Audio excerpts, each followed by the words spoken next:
அனைவருக்கும் வணக்கம். Welcome to my channel. எல்லாரும் எப்படி இருக்கீங்க ஃப்ரெண்ட்ஸ்? நல்லா இருக்கீங்களா? இந்த வீடியோவில் நம்ம முறுக்கு குழாய் இல்லாமலேயே சின்ன சின்ன முறுக்கெல்லாம் எப்படி செய்கிறதுன்னு சொல்லி பார்க்கலாம்.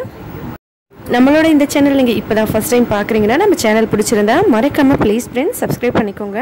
அதோட பக்கத்தில் இருக்க பெல் பட்டனையும் ப்ரெஸ் பண்ணிக்கோங்க. இதனால் நம்மளோட எல்லா வீடியோஸையும் நீங்கள் மிஸ் பண்ணாமல் உடனே பார்க்கலாம். முதல்ல கடலை மாவு எடுத்துக்கலாம். நாம் வெறும் கடலை மாவு வச்சு தான் இதை செய்ய போகிறோம். மிளகாத்தூள், மஞ்சத்தூள் சேர்த்துக்கலாம். உப்பு சுவைக்கு ஏற்ற மாதிரி.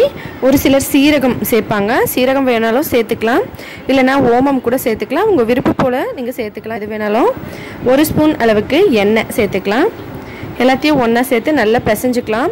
நான் வெறும் கடலை மாவு வச்சு தான் செய்கிறேன். ஆனாலுமே இது நல்ல மொறுமொறுப்பாக இருந்தது. ஒருவேளை உங்களுக்கு வேறு ஏதாவது அரிசி மாவோ இந்த மாதிரி ஏதாவது சேர்க்கணுன்னா நீங்கள் சேர்த்து செஞ்சுக்கலாம்.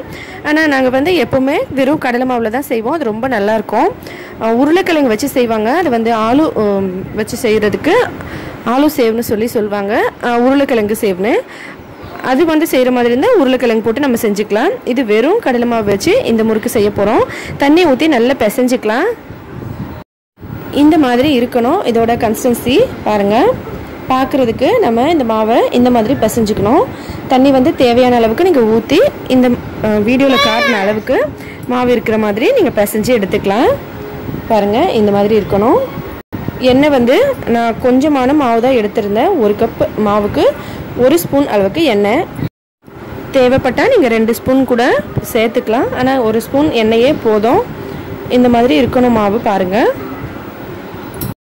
அடுத்தது ஒரு ஜல்லிக்கரண்டி எடுத்துக்கலாம். இந்த மாதிரி ஜல்லிக்கரண்டி நம்ம எல்லார் வீட்லேயுமே இருக்கும்.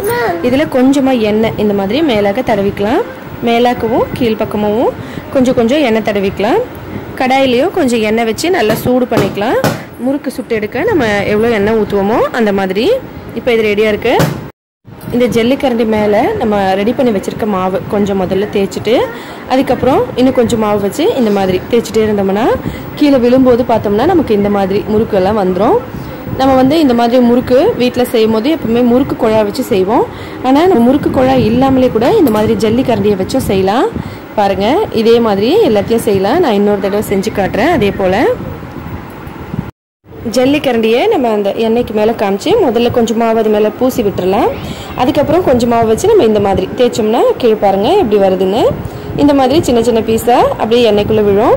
நான் உங்களுக்கு வீடியோவில் காட்டுறதுக்காக ரொம்ப மேலே வச்சு காமிக்கிறேன். நீங்கள் செய்யும்போது கொஞ்சம் பக்கத்தில் வச்சு செய்யலாம். கை மேலெல்லாம் படாது. நீங்கள் தைரியமாக செய்யலாம். எதுக்கும் பத்திரமா செய்யுங்க. இந்த மாதிரி எண்ணெய் ரொம்ப மீடியமான ஃப்ளேம்லேயே வச்சுக்கோங்க. ரொம்ப சூடாக வேண்டாம்.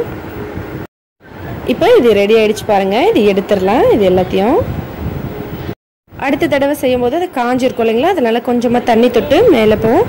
கீழே சைட்லேயும் கொஞ்சம் தண்ணி போட்டுட்டு அதுக்கப்புறமா நம்ம அதே போல் முதல்ல கொஞ்சம் மாவு அது மேலே பூசி வச்சுட்டு அதுக்கப்புறம் கொஞ்சம் மாவில் இந்த மாதிரி தேய்ச்சி விட்டோம்னா நல்லா சின்ன சின்ன சைஸில் வந்துடும். பாருங்கள் எவ்வளோ சூப்பராக வருதுன்னு. இதே போல் எல்லாத்தையும் நம்ம செஞ்சு எடுத்துக்கலாம். இப்படி தான் நம்ம முறுக்கு குழாயே இல்லாமல் இந்த முறுக்கு செய்ய முடியும்.